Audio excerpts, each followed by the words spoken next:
నమస్తే, welcome to V3 news. Corona రోజు రోజుకి ఉధృతం చెందడంతో జనతా కర్ఫ్యూ పరిస్థితుల ప్రభావం వల్ల ఈ 31 వరకు పొడిగించడం జరిగింది. ఆ జనతా కర్ఫ్యూ అనేది నిన్న సక్సెస్ అయిందని చెప్పుకోవచ్చు. కానీ ఈరోజు ప్రజలు 31 పొడిగించిన సెంట్రల్ నుంచి GO 45 ఇష్యూ చేసినా కూడా ప్రజలు అప్రమత్తం కాకుండా ఇంట్లో నుంచి బయటకు వచ్చి నిత్యావసరాల కోసం ఎవరు కూడా GO 45 పాటించకుండా ఉండడం మనం చూస్తున్నాము. రోడ్ల మీదకి ప్రజలందరూ వచ్చి రోడ్ల మీదకి వస్తున్నారు.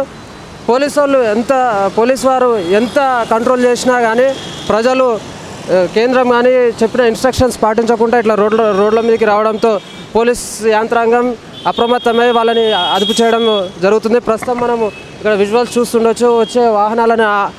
వచ్చిపోయే వాహనాలను ఆపి ఆ ప్రజలకు మాస్కులు ధరించని ప్రజలకు అందరికీ ఇన్స్ట్రక్షన్ ఇవ్వడం జరుగుతుంది.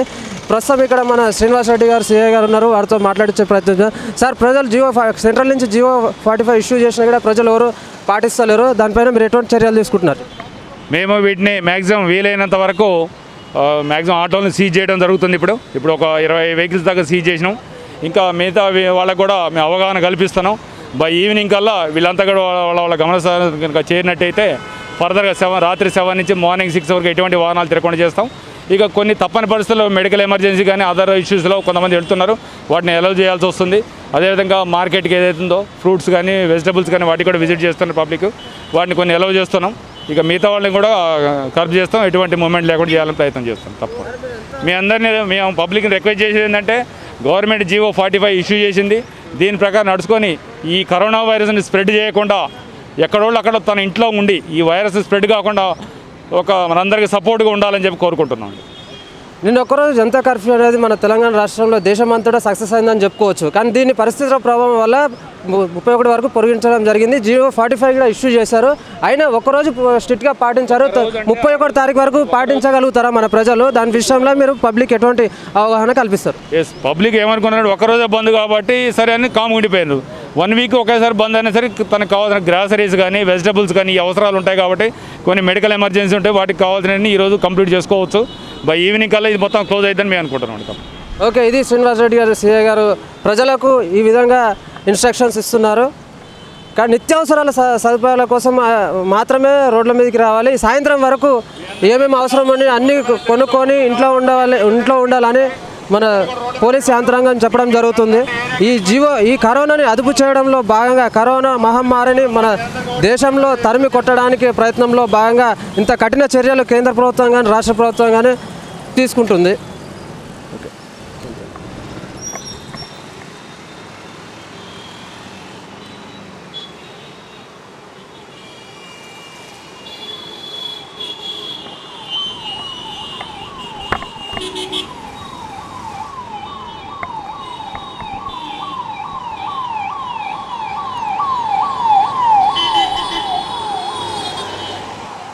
ఇప్పటికే కరోనా మహమ్మారి బారిన పడి ఇటలీ కానీ చైనా కానీ కొన్ని దేశాలు ఎంతో తీవ్రమైన పరిస్థితులను అనుభవించడం మనం చూస్తున్నాము. అట్లాంటి పరిస్థితులు మన భారతదేశానికి రాకుండా ఉండాలనే ఒక ఆతృతతో మన భారతదేశం ప్రజలు సురక్షితంగా మంచిగా ఉండాలనే ఒక భావంతో సెంట్రల్ నుంచి కానీ GO 45 ఇష్యూ జారీ చేయడం జరిగింది. దాన్ని ఎవరు కూడా పాటించని పరిస్థితి మనం చూస్తున్నాము. ప్రజలందరూ రెగ్యులర్గా వచ్చినట్టు రోడ్లపైకి వస్తున్నారు. నిత్యావసర సదుపాయాల కోసం నిత్యావసర వస్తువుల కోసం వాళ్ళు ప్రస్తుతం వస్తున్నారు. కానీ పోలీసు వారు అయితే వాళ్ళకు ఇన్స్ట్రక్షన్ ఇవ్వడం జరుగుతుంది. మాస్కులు ధరించమని వాళ్ళకు ఇన్స్ట్రక్షన్స్ ఇస్తుంది. బయటికి రావద్దు. ఈ 6 గంటల కేవలం ఇంటి పరిధి నుంచి 3 కిలోమీటర్ల వరకే వెళ్ళాలి, అంతమించి రావద్దు. అంతమించి రోడ్లపైకి వస్తే బండ్లు సీజ్ చేస్తామని వాళ్ళకు చెప్పడం జరుగుతుంది.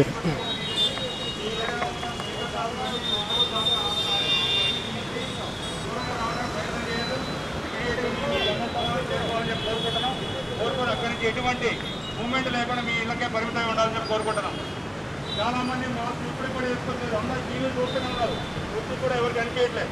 ఇది ఒక గవర్నమెంట్ ప్రచారం చేస్తున్నాయి. ఒక కరోనా వైరస్ చాలా స్ప్రెడ్ అవుతుంది మన ఇండియాలో, తెలంగాణ రాష్ట్రంలో కూడా. వీటిని మనం నిరోధించాలంటే మనం తప్పనిసరిగా కొన్ని చర్యలు తీసుకోవాలి. దానిలో భాగంగా గవర్నమెంట్ ప్రత్యేకంగా చర్యలు తీసుకున్నా కూడా మీరు దాన్ని పాటించట్లేదు. అందరూ పాటించాలని కోరుకుంటున్నాం. చాలేదు.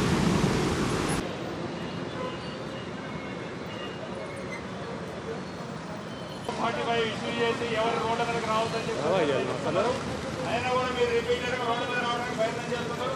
వచ్చిన వ్యక్తులు కూడా ఒక మాస్క్ కూడా వేసుకోమని వస్తున్నారు. ఖచ్చితంగా కట్టుకోవాలని మేము పదే పదే విజ్ఞప్తి చేస్తున్నాం. 7 గంటల తర్వాత ఏ ఒక్క వ్యక్తి కూడా రోడ్ల మీదకి రావద్దు. మీ యొక్క నేటివ్ ఇంటి నుంచి 3 కిలోమీటర్ పని దాని కూడా ఎవరు ఉండొద్దు. వాళ్ళని సీజ్ అవుతాయని చెప్పి చెప్తున్నాం. ఇది స్ప్రెడ్ కావద్దు, కరోనా వైరస్ స్ప్రెడ్ కావద్దని చెప్పి.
ఆల్రెడీ మార్చి 31 వరకు ఎవరి కూడా రోడ్ల మీద తిరగొద్దని చెప్పి ఇన్స్ట్రక్షన్ ఇచ్చారు ఆల్రెడీ.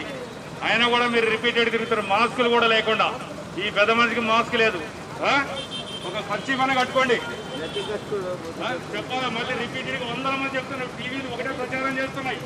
మీ వల్ల వేరే వాళ్ళకి రావద్దు, వేరే వాళ్ళ వల్ల మీకు రావద్దు అనే ఉద్దేశంతో మిమ్మల్ని ఎవరిని కూడా మార్చి 31 వరకు రోడ్ల మీద రావద్దని చెప్తుంది. అయినా మీరు అర్థం చేసుకోవట్లేదు. బండి మీద సాయంత్రం 7 గంటల తర్వాత ఏ బండ్లు సీజ్ వచ్చినా కూడా సీజ్ అవుతాయి. బండ్ల మీద మీరున్న ఇంటి నుంచి 3 కిలోమీటర్ రేడియస్లో మాత్రమే మూవ్మెంట్ ఉంటారు. అంతకంటే ఎక్కువ దూరం ప్రయాణం చేస్తే మీ వెహికల్ సీజ్ అవుతాయి. అదైనా ప్రతి ఒక్కళ్ళు కూడా మాస్క్ ధరించండి. సాయంత్రం 7 గంటల నుంచి రేపు ఉదయం 6 గంటల వరకు ఏ వ్యక్తి కూడా రోడ్డు మీదకి రావద్దు. ఇప్పుడు వచ్చారు అయినా కూడా ఒక 1 అవర్ తర్వాత మీ బండ్లు సీజ్ అవుతాయి. మీ బండి మీద సింగిల్ ఉండాలి, కార్లలో కూడా ఒకళ్ళు లేదా ఇద్దరు కంటే ఎక్కువ ఉండొద్దు. అది కూడా సాయంత్రం లోపల మీరు గమ్యస్థానాలు చేరుకొని మీ ఏరియాలో ఉండండి.